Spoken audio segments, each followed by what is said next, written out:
All right, we went a little bit long there. Apologize for that.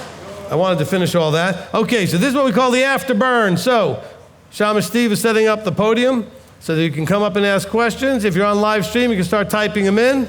All right, first question is with probably Shaman Steve. Shocking. All right, I just wanted to take a chance because I will have to leave here shortly, but you talked about desires, so I think until we look at our desires for what they really are, we can't deal with them. And for me, I was thinking this: desires of the below, down here, are connected to our emotions. And our emotions are the desires of things that please us, leaving out any concern for how they affect those around us. So it is until we add Torah and follow the guidelines, we can truly see how destructive those desires could or would be to ourselves. Okay, thank you, awesome. All right, look, we are told that we are to desire his desires. So he desires things that we don't necessarily care that much about or would naturally desire. And so we have to align ourselves with that. So the things that generally we would desire would be the below things, the fleshly things, because we are flesh. Those are the things we naturally want, crave, and desire. We don't naturally want the things of the above. So we have to want them in the beginning. We want them because it's what he wants. So we don't want it because we want it. We want it because we know it's what he wants, and we want to please him. Over time, we align our desires with his, and we start desiring the same things he desires. But that takes a period of transition, okay? You start off just desiring what any fleshly person would desire. Then we learn the things that he desires, and so in the beginning we keep the Sabbath because he said so and it pleases him to do so. Later we end up enjoying and realizing what a blessing it is, and we desire it too. We don't start off desiring it though. But it's only after we start observing, keeping, defending, remembering, and all that stuff, guarding, then we transition our desires to match up with his desires. Okay, good point. All right, Laura? Okay, for those of us who are going through the grieving process and trying to do it in a healthy way, how do we address our anger? And I'll tell you the context for this. Well, you know my context, but I'm looking at chapter 1, verse, sorry, I don't have my glasses, 19. Swift to hear, slow to speak, slow to wrath. I got so good at that in the relationship that I am grieving the loss of, that I have become afraid of my anger. I prefer to have understanding, even though I have a boundary, even though I'm allowing for the loss of the relationship, because I see this, and it says slow to wrath, for the wrath of man does not work the righteousness of Elohim. And so that again makes me question, how can I grieve? Because anger is part of the grieving process. How do I do that? All right, so first of all, I'm going to give you a partial answer here. We are eventually going to get to chapter 4, where we'll deal with it. So if I don't deal with it when we get to chapter 4, starting in verse 8, when we talk about lament and mourn and weep, okay? Let your laughter be turned to mourning and your joy to dejection, etc. That's going to deal with some of that anger that you have to let. There is anger we need to get out of our system. Let me answer it a little bit now, though, but we will get there in chapter 4 eventually, okay? All right, now, when we are angry, okay, we have this anger. What causes the anger? We are upset because something is not what we would rather it be, okay? Or because it's not going to be ever what we want it to be, or some other frustration level thing, or we're angry because a feeling got stepped on. With lots of reasons we could be angry, okay? So how do you fix that? Well, first and foremost, you're going to fix that by recognizing that your initial emotional response is a natural response that's fine as long as it's a short-term response. Okay, now I'm saying, not saying all emotional responses we should just let loose and just fly out there, but just understand that there is a need emotionally to process some of the things that happen to you and you experience. You know, it could be a joyful response, it could be an angry response, a bitter response, a sad response, whatever it is. Sometimes you need to cry, sometimes you need to laugh, sometimes you need to shout, whatever it is, okay? However, to get past it, you can only stay in any place that you're in and not get past it if you keep focusing on it. So if you accept it as it is what it is and now focus on where you want to go next, then you can let go of the anger. Because the anger is this there because you're still wishing that you hadn't had to deal with that, or you hadn't had to deal with it so long, or you're all bitter and angry because you lost something. Maybe somebody passed away, maybe a relationship ended, whatever it is. The more you focus on the loss, the more you're going to stay angry. Instead of accepting, that's now my new status. All right? Okay. For example, if I lost my right arm, okay, today, something happened, I lost my right arm. I would be obviously upset about that to whatever degree and everything else, but at some point, I know me, I would very quickly accept this is the new situation. But I know other people might just be depressed and never get anything done because they're just going to wish that somehow they can go back in time and undo whatever happened. But it did happen. The more you can live in reality, reality fixes most emotional problems, or I should say living in it, okay? So the reality is you lost a relationship. You lost somebody through death, through just divorce, through, whatever. Just maybe a relationship just ended in whatever way. Maybe you have a son or a daughter or a parent or somebody who doesn't want to talk to you anymore. So it's a loss. So you're angry. Why? Because you don't have what you want. That's really why you're angry. Or because you feel like you wasted time and you should have seen it earlier and all these other things that you want to focus on that make you angry. Change your focus. Always take, as soon as you feel any negative emotion, redirect your focus to where I am now and where I'm going, not where I am now and I'm upset of how I ended up here because I wish I wasn't here. I am here, and I'm not staying here. And I want to focus on where I'm going, not that, well, I could have got there sooner and I wasted all this time. That's all true. But it's already in the past, and you can't do anything about that. So focus on what you can do something about, which is now and where you're going, right? So it's a hard thing to do because the emotions tend to dominate, all right? But what you can do, if you can really wrestle it, is redirect your focus, okay? And then the other part of it, as I say all the time with negative emotions, is you have to forgive. And so the forgiveness, you may have to forgive him, yourself, whoever it is, you have to forgive. Forgive means releasing the negative emotions. Stop hating him. Stop being angry about him. Stop hating. People have lost loved ones to disease or this or that, young especially, and they start hating God for allowing that to happen. Stop hating. How? By forgiving. Okay? Forgiving. That doesn't mean you have to go to the person. That would be, listen to the teaching on forgiveness. It doesn't mean you have to restore or reconcile. It simply means you have to stop the bitterness and the anger. Just accept that part of the reason you are where you are is choices you made, not just the other person. And now you have to learn from them, make different choices going forward, right? So part of it is always going to be on you. Even if that part is simply you let it go on that long. If there was no other thing that was on you. Okay, at the very minimum, you'll be mad at yourself for letting something play out so long that you should have ended earlier. I mean, that's going to happen. That being said, though, redirect your focus. Just and plan on a way to redirect. You know you're going to get angry. Have something you can pull it out that says, I'm excited about where I'm going. This is where I'm going. Do something to redirect your focus. I appreciate that. However, okay. All of that is good, and I deeply appreciate it. I'm really good at what you just described. I'm told by the people who are supporting me through this that I'm too good at it and that I'm not acknowledging, I'm not allowing myself to feel some anger. Why is that necessary? I don't know, because it's part of the grieving process, and I feel it come up, and I go, I'm so good at turning it around and forgiving or reframing, refocusing. Okay, wait, so hold I'm on. not. I get what you're saying. Hold on. They say you are angry though, but you are angry. Right, but you need to feel it. Well, no. Let me explain. Again, this is if you're counseling with me, I apologize. You're getting to see how this works. I will interrupt because when I get the answer, I need to interrupt you just to give you the answer. Okay? Look, when it says the anger is part of the grieving process, that doesn't mean you have to be angry. You have to have a way of dealing with your anger.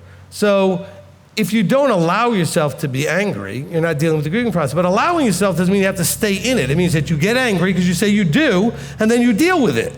And you deal with it quickly. So there's nothing wrong with that. So the people telling you that, they're wrong. Okay? So it's not like you're short-circuiting it and not allowing it. You feel the anger, but you already have in place a way to handle that. So you don't stay that way very long. Not allowing any of that feeling, okay, that would be a problem for your emotional healing.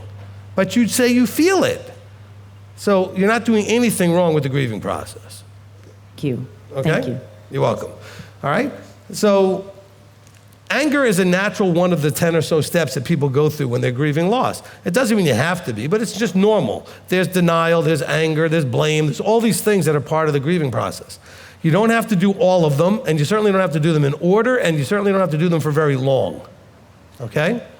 But as long as you are getting angry, so the feeling is there, but you have a way to handle it because you're well trained, because I know you've studied a lot of the things I've studied as far as that, so you handle it very quickly, then you're doing great.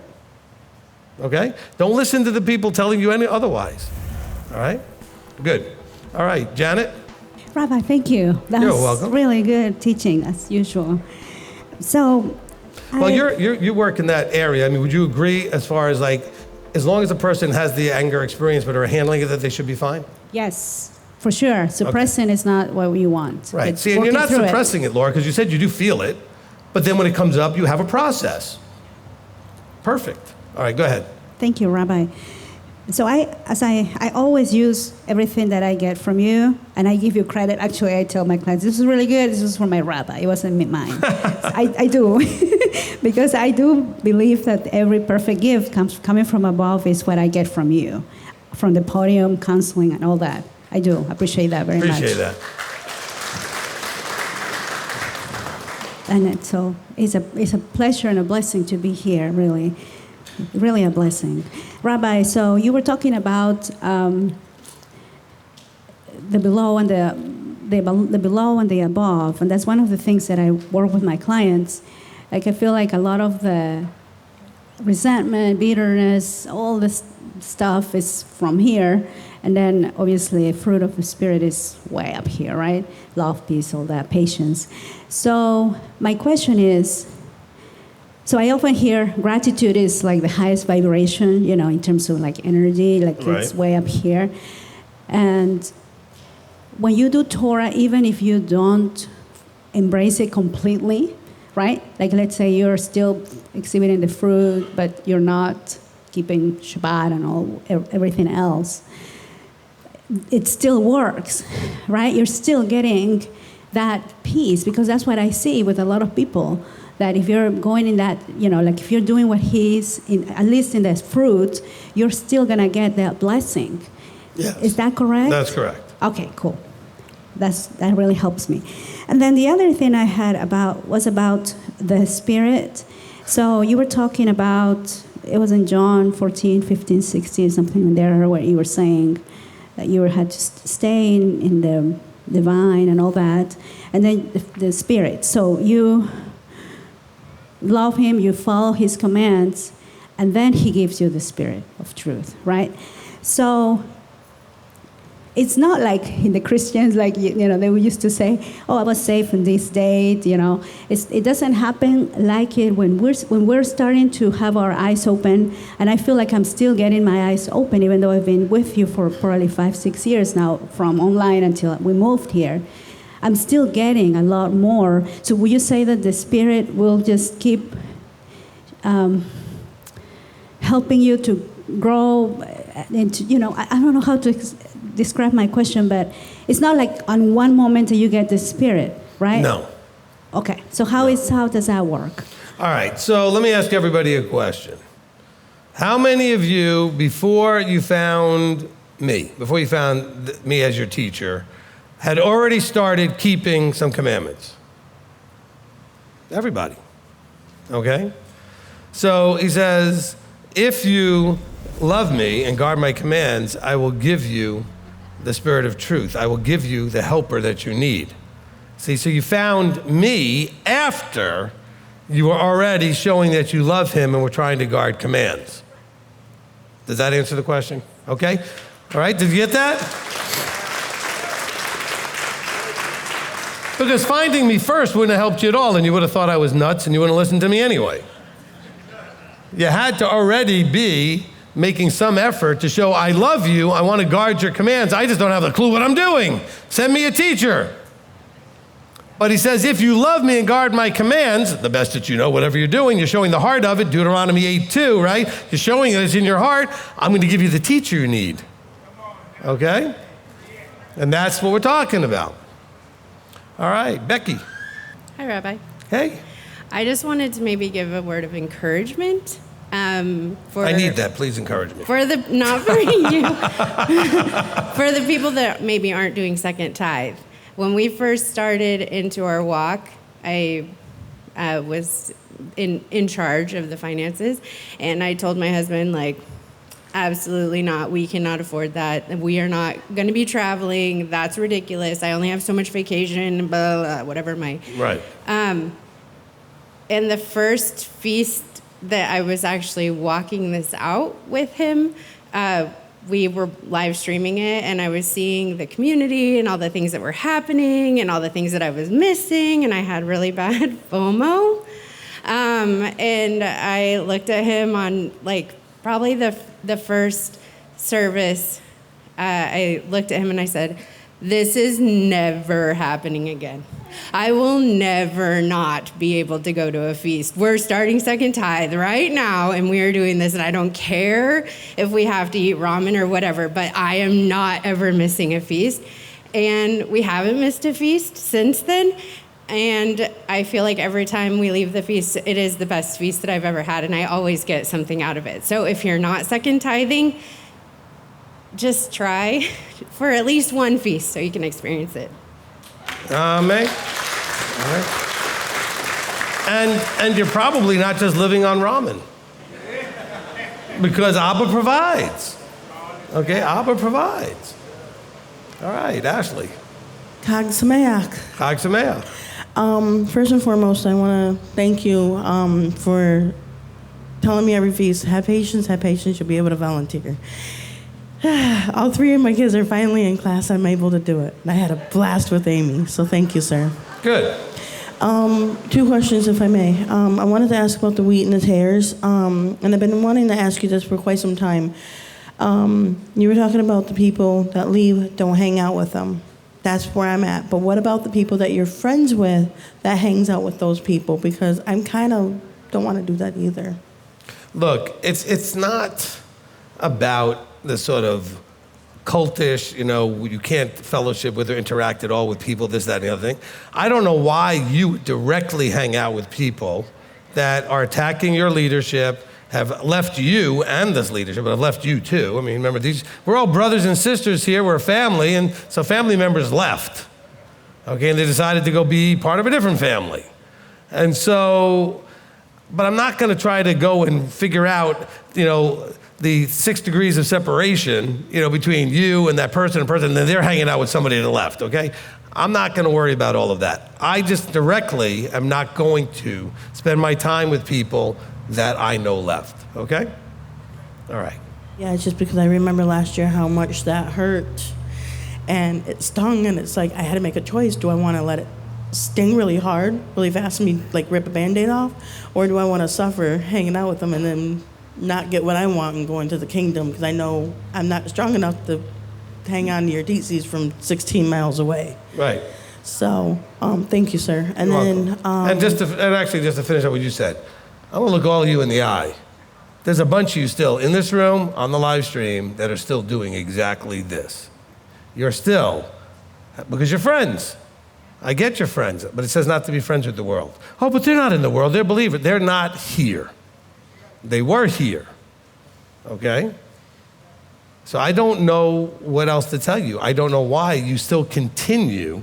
And I watch you guys on Facebook liking everybody's posts that used to be here, and I'm like, why are we all interacting with people that are not here? I'm not mad at you. I'm not going to throw you out for it. I'm not going to judge you for it. I just don't understand it. Okay?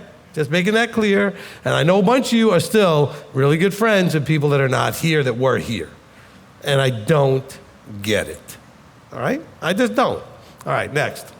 My other question was regarding the anger.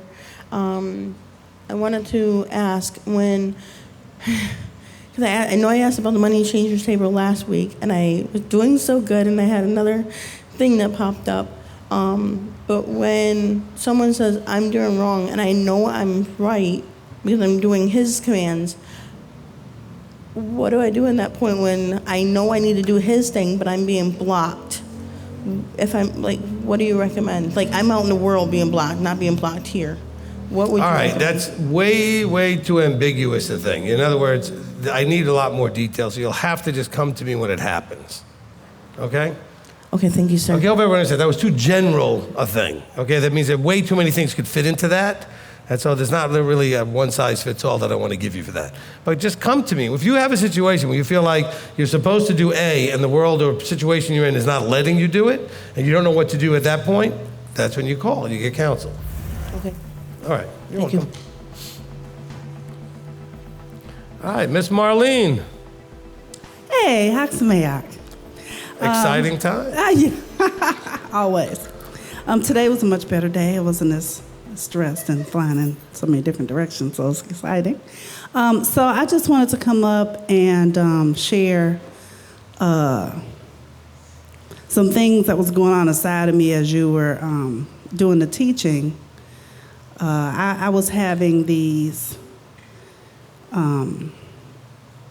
emotions come up, these trust, red flag type emotions, when you're talking about studying teachings, which I know is true. I guess for people who have a past of authority, who has abused their power, or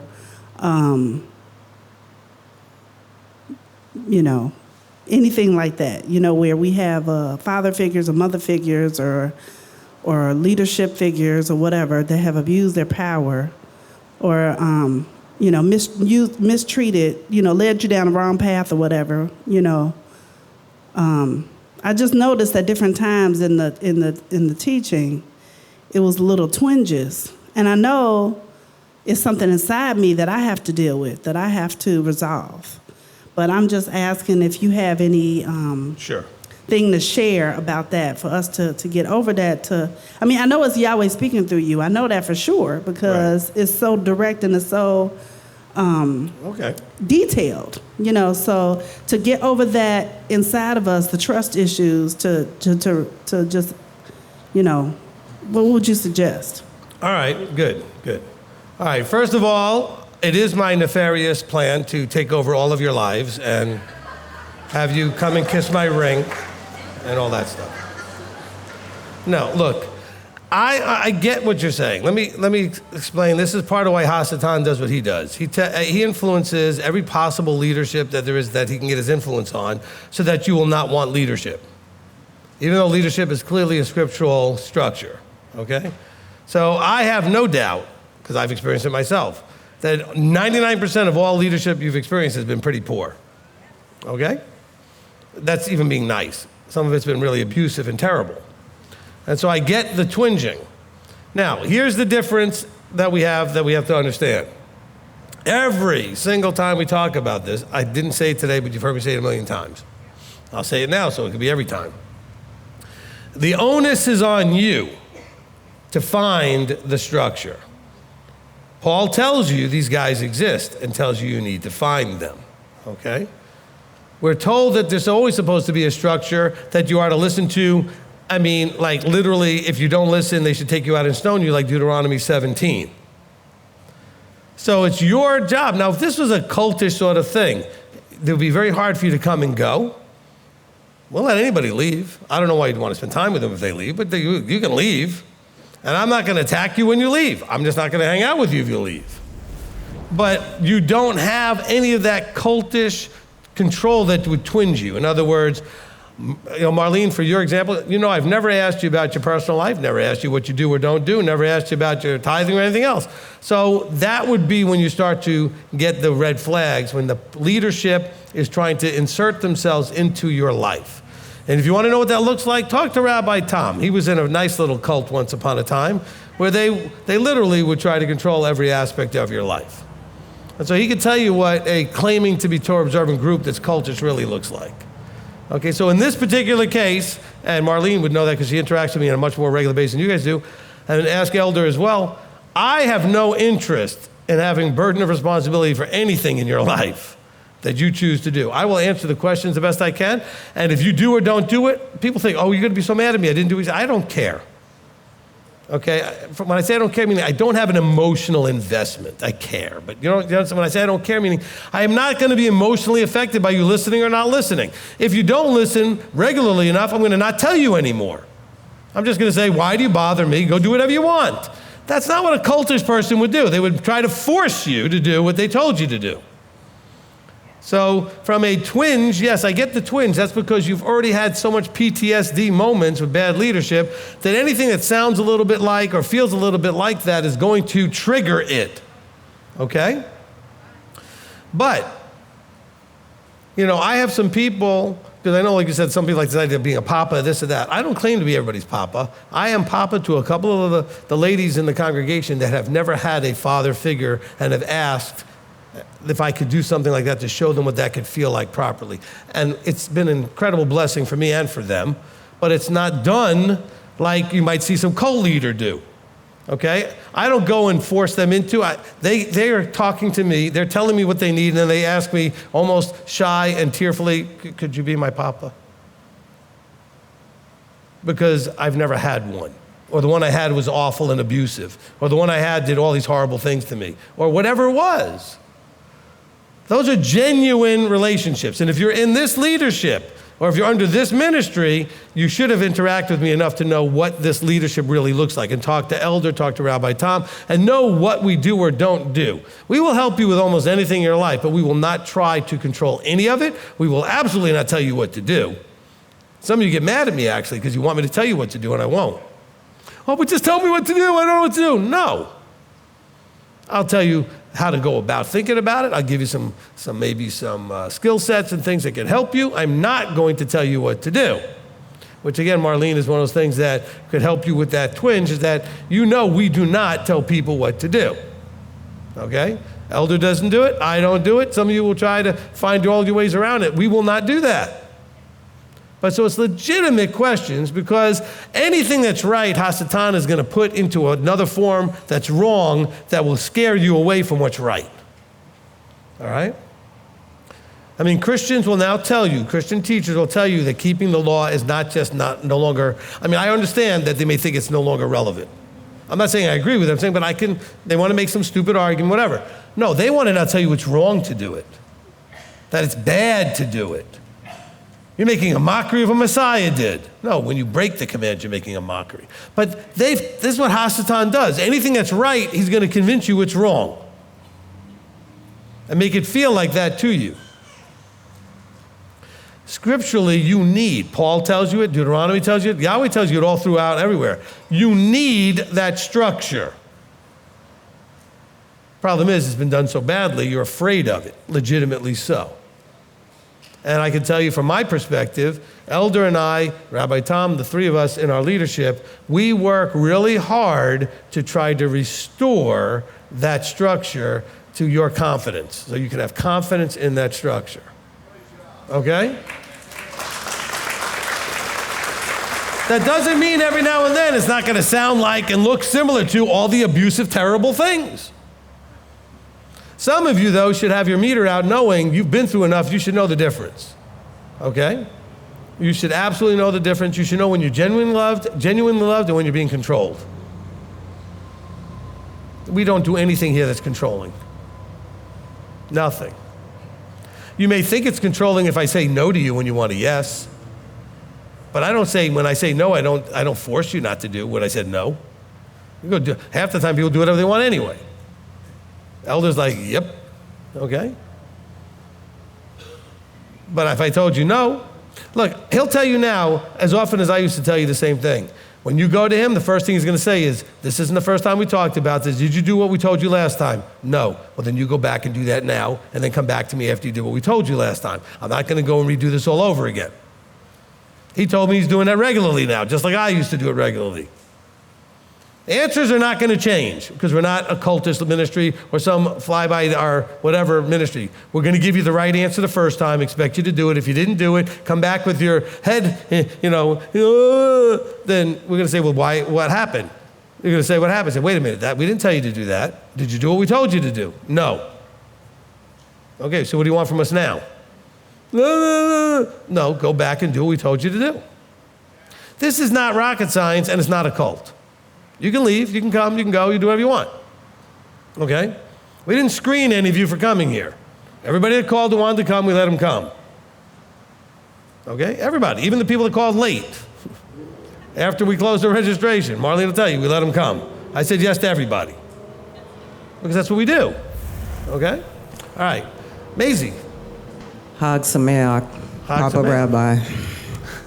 Thank you so much for this teaching. It's vital. We need it. My question is, what if a person thinks they're in a state of tameh, uncleanness, and they've prayed and asked Abba why they feel like that, and they've sought counsel, they've done everything they possibly can.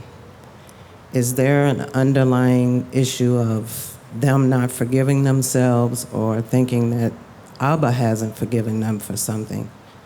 Probably both.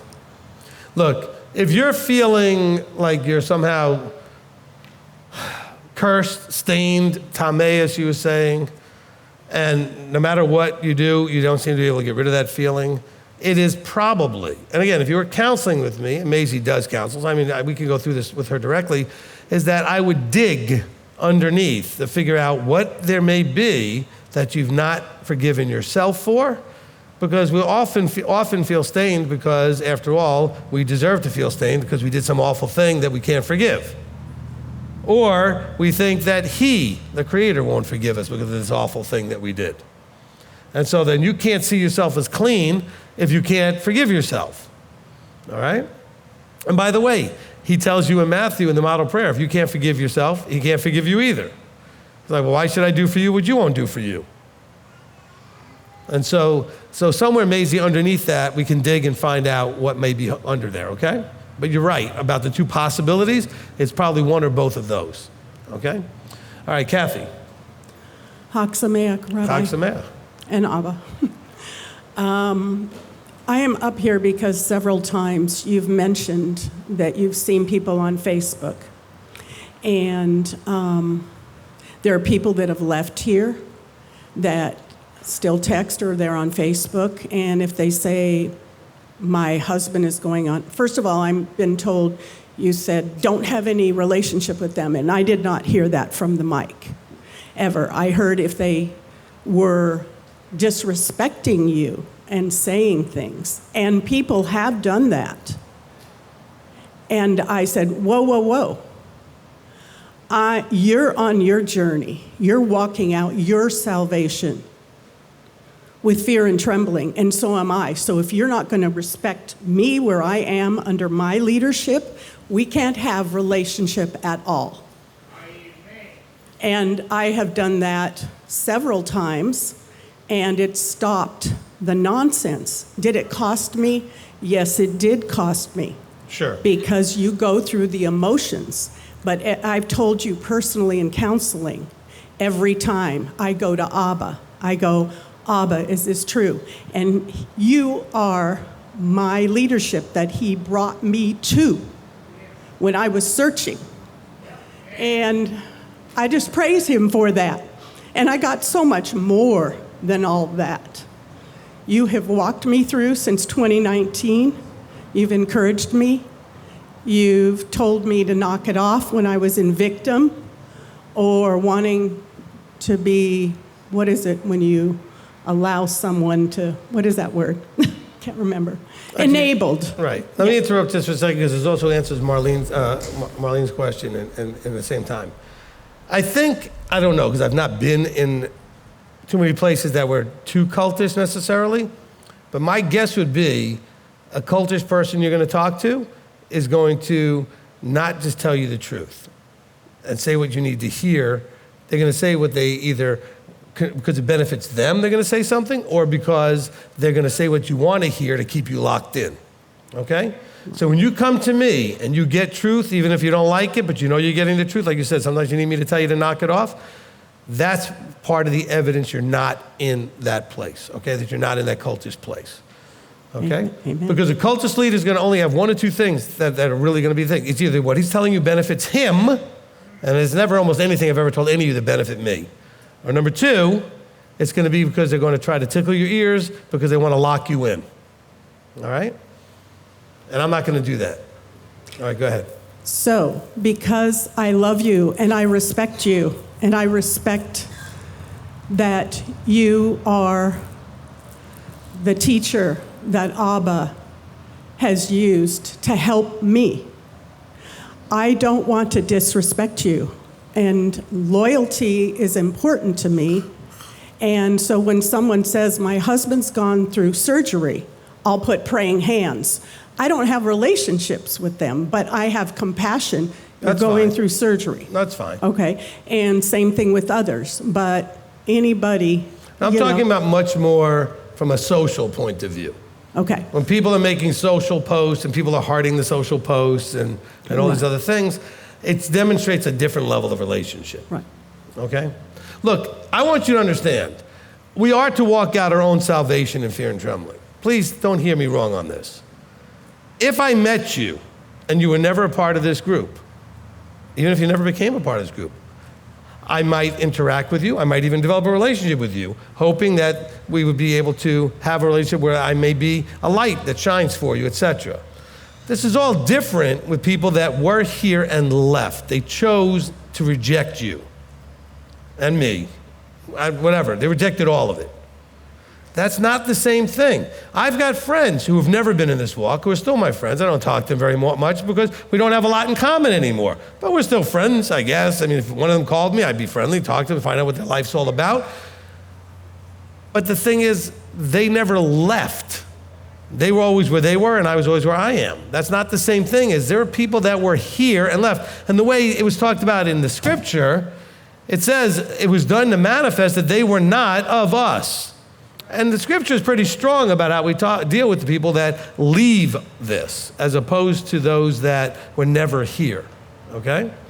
And so it's just a different thing. All right, Kathy? Yeah, so I just wanted to thank you for clarifying that for me, because several times I wanted to come up, and that we're okay. And if Look, I'm never not. But you're not going to not be okay with me, okay? No.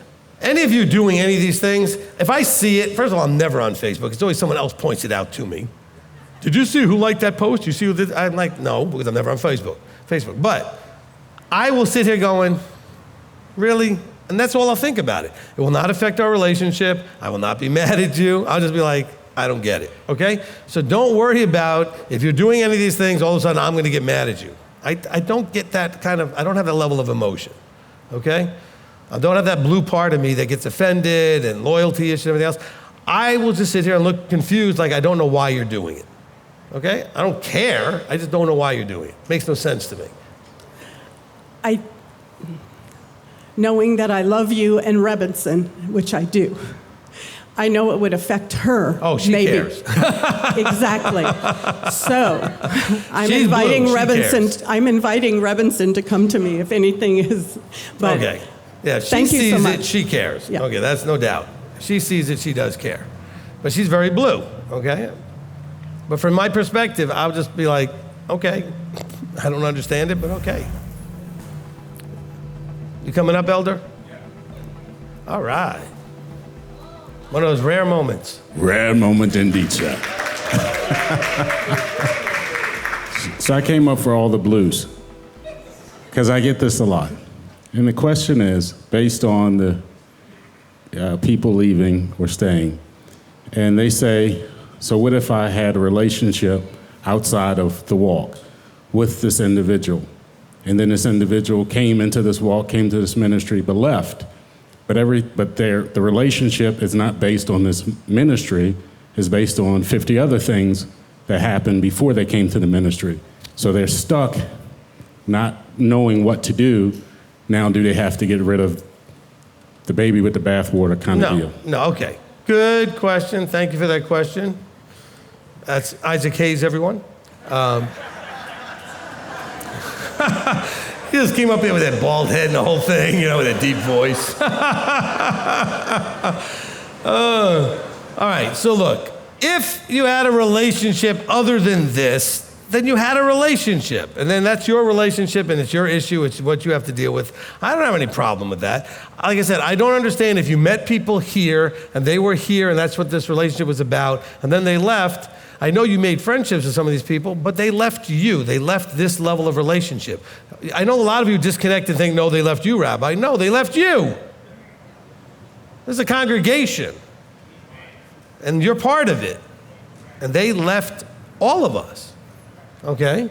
They chose, rather than do the things that were necessary here and fixing what they needed to fix here, to go somewhere else. So they left. Yes, if you knew them for years before they came here, maybe even the person that got them to come and everything, and then that's different, yes. Stay in whatever relationship level you want. Like, I personally only like to walk with those walking where I'm going. Okay? That's me.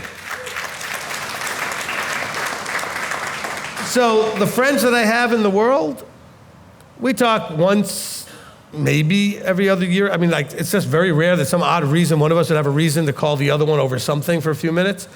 I don't spend time interacting with people not going where I'm going. I don't have time for that. I don't have emotional bandwidth for that. I want to spend all of my time invested with the people that are getting in the boat, rowing the oars in the same direction I'm going. All right? And so I'm not mad at them. I just not spend any time. I don't know. I don't have enough time for all of that. I don't know why you do. I don't have time to spend with all that. And inevitably, the conversation is going to come up about what they're doing, about what you're doing, and how you're not on the same page. Inevitably. You're going to want to say something about me. They're not going to want to hear it. But they're going to want to say something about the new teacher, whatever they are, and you're not going to want to hear it. It's going to create that problem at some point. That's still your problem. That's your choice. You do what you need to do. Okay? I want everybody to hear me clearly. You're free to do whatever you want. I never said you can't. I said I don't understand what you're doing. All right? I think Elder can back that up. I have never told you can't do anything. I think there's things I've told you shouldn't do. I think they're not wise. I don't understand why you do it. You can do whatever you want. It's between you and your Creator, period. All right? All right, now, anybody else? Live stream. Okay, from Monica de Leon, question James 1:18, praising him for shining his light in us. He has chosen us to be the first fruits of his creatures. Can you explain? Okay, so this verse is beautiful. No, I'm kidding. That's a joke with me and Monica. Monica loves to use the word beautiful a lot. All right, Monica, this is a beautiful verse. Okay, so look, he, having purposed it, he brought us forth by the word of truth for us to be a kind of first fruits. In other words, what are first fruits? They're the part that belongs out of the crop, or the first things that belong to Yahweh. So he's saying we are like a first fruits. We're that beginning of the harvest of the crop that we belong to him. All right? Created a lot of people. He's only called a few. Those few are the first fruits of many brethren. And so hopefully that, Monica, I'm not really sure what your question, but hopefully that helped a little bit. All right, next. Okay, from M. Abraham Nixon, as far as 1 John 2, verse 19, is this concerning people like in 1 Corinthians 6, 9 and 10? Or does this also concern people who have moved or had some other situation come up where they had to leave the fellowship? All right, we're not in chapter 2 yet. We're going to be there next time. All right, so why don't you wait and see what I say about it when I get there, and then you can ask your question again in the Q&A after the teaching, because we are literally going to chapter 2 on Shabbat. Okay? And maybe we'll get all the way to that verse. All right, next. Question, what if the person is just taking some time to figure some things out, but is not under their teacher, but still watching live stream? One more time. What if they are...